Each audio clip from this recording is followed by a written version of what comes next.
সামান্য একটি ডিম দিয়ে কিভাবে দক্ষতার সাথে অপরূপ ডিজাইন তৈরি করা যায় সে শিল্পকর্ম আজ আপনাদের দেখাব। চলুন তাহলে শুরু করি।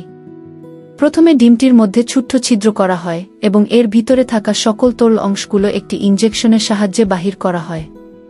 এতে ভিতরটা একদম ফাঁকা হয়ে যাবে।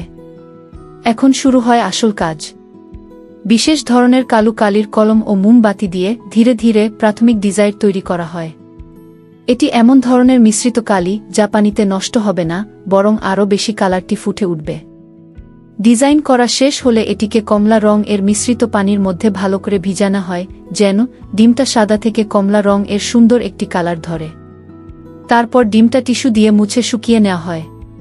কিছু সময় পর আবারও সেই বিশেষ কালির কলম ও মোমবাতির সাহায্যে পরবর্তী ডিজাইন তৈরি করা হয়।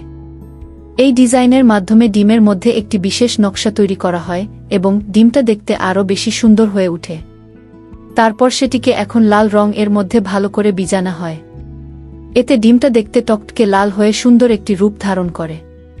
ডিমটা সম্পূর্ণভাবে লাল হবার পর এখন আবার বিশেষ ধরনের কলমের হুল নেওয়া হয়।